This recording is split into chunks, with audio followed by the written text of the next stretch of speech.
Upper90studios.com. Upper90studios.com. Today's podcast number 25 for Monday, August 26th, 2013. Cardiff get a stunner over City. Mourinho brings his mind games to Old Trafford. All the highlights from the Premier League Gameweek 2. Let's start with Manchester United against Chelsea. 0-0. David Moyes without a win at Old Trafford. It continues, I guess, in history. Yeah, and against Mourinho, he hasn't won against him either. Really? I didn't know that. I think it's 7 games now. No wins ever at Old Trafford. Season just started. It was the first home game. Let me tell you something. I'm just going to get right into this. I think Manchester United fans are blinded by their infatuation with Wayne Rooney. They'd rather see Wayne Rooney have a good game than win. What do you think about that? I think Rooney had a good game, actually. I think he played better than Van Persie. Exactly. That's my point to a T. When Wayne Rooney's in there, he runs into all the spaces that Van Persie normally runs into. He's demanding the ball every single time, and that's great for Wayne Rooney. But that doesn't work for Manchester United because they had 3 shots on goal the whole game, and Van Persie barely touched the ball. He never had a sniff at the goal, ever. Because of Wayne Rooney. Well, I think Chelsea's defending had a lot to do with it, too. But I thought Rooney had a terrific game. You know, Manchester United fans on the forums, they keep talking about Welbeck's poor goal return last season, and it's all about the goals. It's not about the goals. It's about having a formula that wins you games.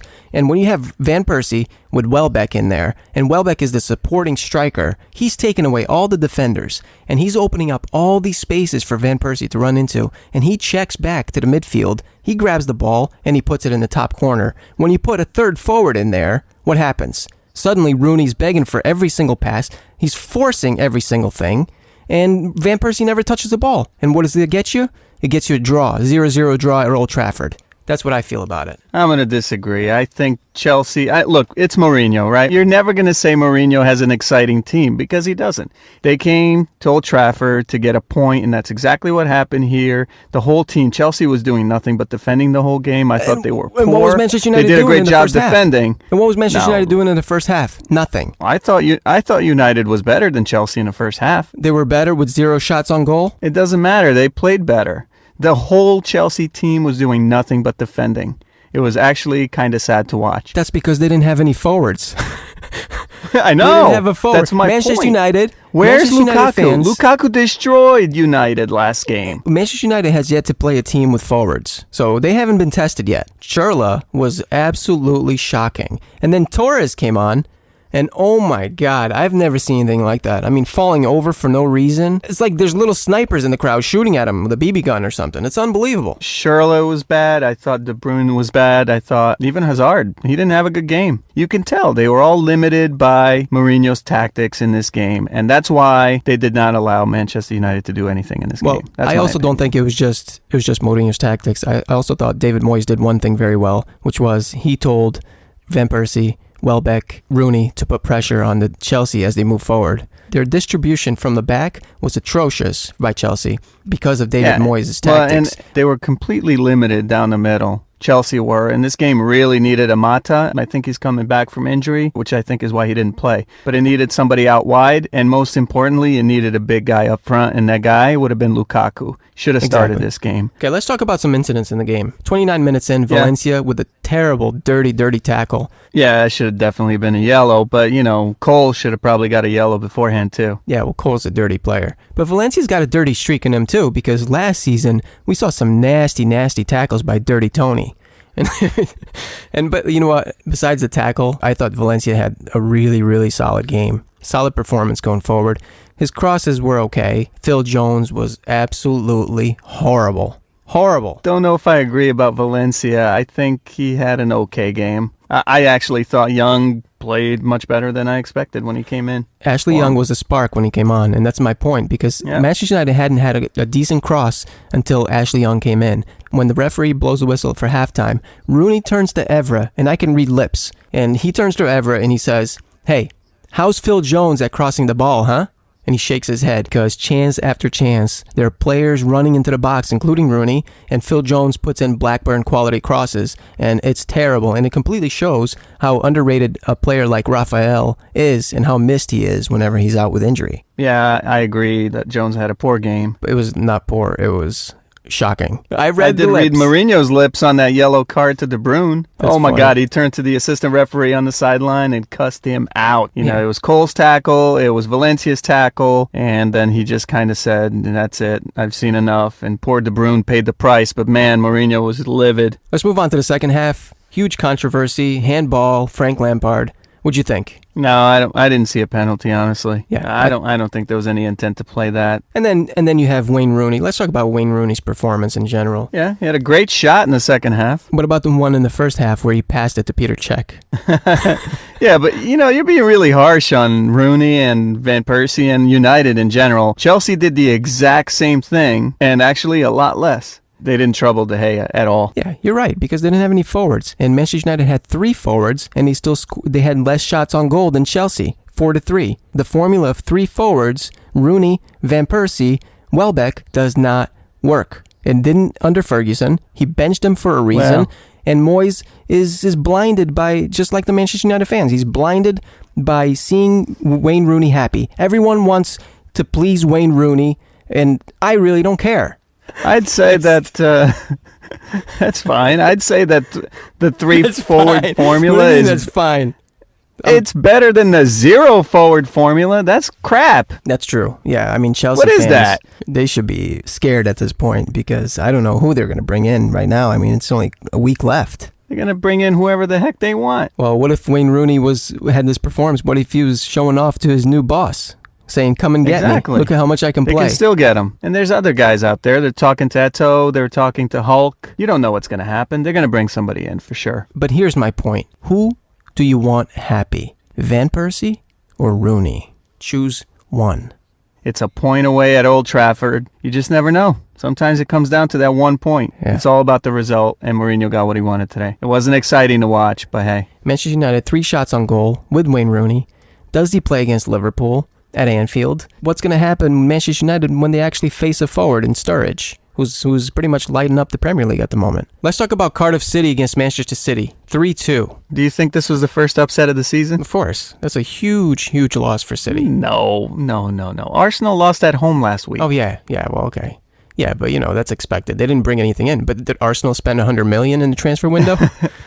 No. No, exactly. It's the beginning of the season. This is going to happen, right? We ran out of time last week. We didn't have enough time to talk about City, but I can't wait to talk to. And of course, this week. It's unfair because on Monday they played a tremendous game. I know, they were unbelievable. It could have easily have been double-digit win. Yeah. I mean, honestly. Yeah, it should have been.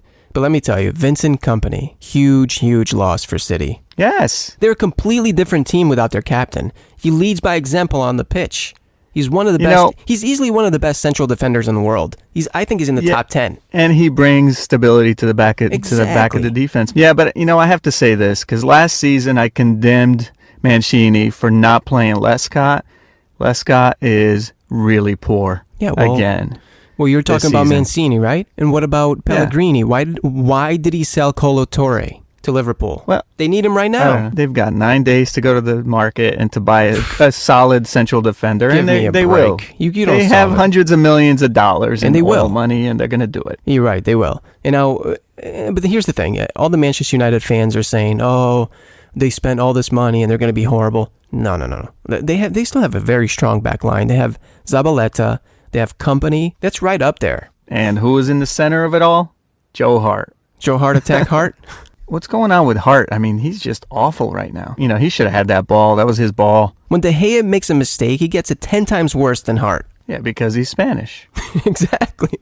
I mean, David De Gea was absolute rock last season. He's the best goalkeeper in the Premier League last year. Can you repeat that so I can hear it? I didn't say it. The PFA said it. You and all the other commentators in the game were bashing De Gea at the beginning of the season, and I said the guy was going to be the best, and he was the best. He was the best. All right, I eat my words a little bit. You're talking about Manchester City, but I think England's in a little bit of trouble here with their keeper. Well, they have Ben Foster, who's on a tear at the moment. They should be looking to him, but the media's infatuated with Joe Hart. They're not going to show all his drunken rampages all the YouTube videos of him partying drunk, But, going back to the game, I mean, look, Javi Garcia, he was terrible, Oh, my I thought. God. Javi Garcia. What an absolute I disaster. honestly thought he was going to come in and bring stability to the team last season, but no, he's just not fitting in. He's been an absolute disaster signing for City. He scores goals. Oh, because that's the job of a defender, isn't it? To score He's goals. not a defender. He's a midfielder. I don't care what he is. He doesn't do a job at the back. I mean, he was pathetic. Balls going off the top of his head into the forward's foot. But anyways, look, they go ahead, they get another one, and I'm just not believing what I'm seeing. They give 6 minutes at a time. Oh, yeah, that was a joke. Unbelievable. It was 5 substitutions, which means 2.5 minutes, 30 seconds for each one. And because it's Manchester City, nobody's going to say a word, but 6 minutes. Well, and then Negredo gets a goal. And He got by a the goal. way, Negredo's actually a really good pickup for City this season. Yeah, he's a good player. But I don't know. He's gone in as a substitute twice. He's got 2 goals. Yeah, but And Dzeko, he's gonna be solid. I don't think he's going to take Dzeko's spot. Let me just read you some of the Blue Moon Forum, the Manchester City Forum quotes. These are some of my favorite quotes from today. Sickening. Garcia should never be put on the back line for the rest of his career. Listen to this. I wouldn't even start Hart next game. I would just make a bid for the Ajax goalkeeper tomorrow. And here's my favorite. Pathetic. Get the checkbook out. Pepe, Coentrão, and Casillas. Oh my God, I don't think that's a good move at all. And our favorite Casillas. Well, I saw a YouTube video. It's all in Spanish, but you can look it up. So before the last game, keepers get out on the field, and of course, Casillas learns that he's not starting the game again. And guess what? Mourinho's not even there. So he throws a tantrum, right? He barely is warming up, and at one point he just gives up. He stops working out, and then you see the trainers come over and try to convince him to get. He gave up. He stopped warming up. What a prima donna. And then eventually he just stops training altogether, and he says, I guess I'm not even starting this game. Basically, Wow. He was saying the Copa game, which he thought for sure he'd start and play. It was just really sad. Let's talk about the other side of the coin. Of course, we were bashing Arsenal and Wenger last week. And then Arsenal come out this week and turn it around. They came out out not firing. just in this game, midweek also. Yeah, they were strong in the Champions League, and they come back and put in a performance again, a solid performance in the Premier League, just like we knew we'd do it. But we said that they were kind of unlucky in the first game. Koscielny had the red card in the first game in the Premier League.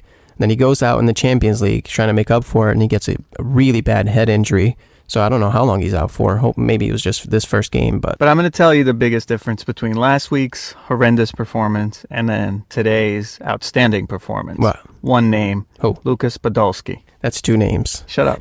So seriously, they go out and buy this guy, right? He's a superstar. He's a terrific player.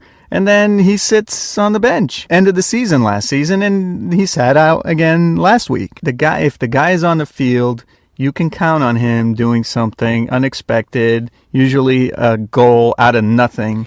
Wenger's and that's exactly what happened in this game. Wenger, I think he's losing it with age. I mean, he's basically treating Podolski like Arshavin. Yeah, and he's not Arshavin. He's not Arshavin. In the least. Oh, my God.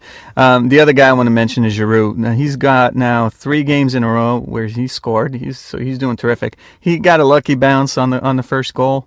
But the way he put it away, I thought was awesome. That's what a striker does, and Giroud's actually kind of stepping into that role. I think he's I still think he needs competition up front. Well, oh my God, they need a world-class player up there, and they don't have it. But, their midfield is solid. They have some great wingers, and they can do damage, but they're just incomplete. They're incomplete. And then we have Tottenham played Swansea, and Swansea's a tough team, but what's up with Spurs? 2-0, huh?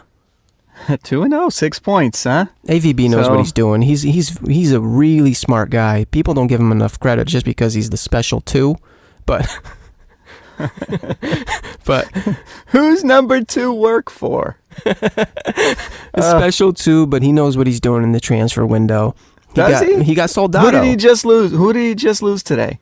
I don't care about him. He's overrated. Willian? Yeah, Mourinho kind of stole that one from AVB, huh? And there's no reason for it. Why would you put? There's no reason to get a guy like that when your attacking midfield options are as stacked as they are at Chelsea. You have Mata, you have Hazard, De Bruyne, Oscar. I mean, Ramirez. You have Lampard who can play attacking sometimes for 10 minutes. Oh, we're harsh on him. But anyways, yes, I don't know why they got this guy. I think it was just Mourinho playing mind games again. And it's not fair. That's not right. The guy, let him be special 2. and leave him alone. But you know what? They don't even need this Willian guy because they got Paulinho. They got Paulinho, and Willian is making a mistake because he would be forming a nice partnership with Paulinho, who already is an established player in the national team. The guy was a constant threat in this game. He should have had several goals. He played outstanding. And right along with him, Soldado. I thought he was perfect. What a great pickup for Spurs. Yeah, he's great at scoring from penalty spot. Big deal.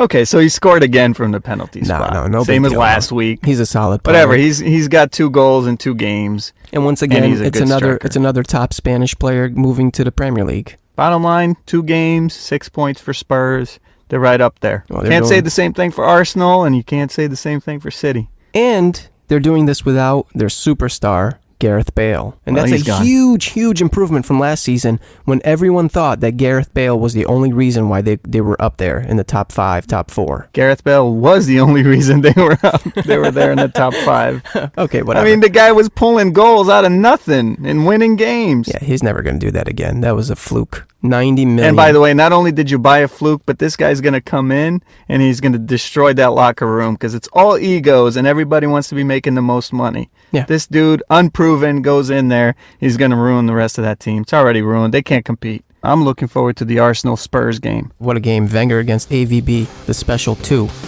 You can now reply to us by recording your own voice at the touch of a button. Let us know what you think. Upper90studios.com.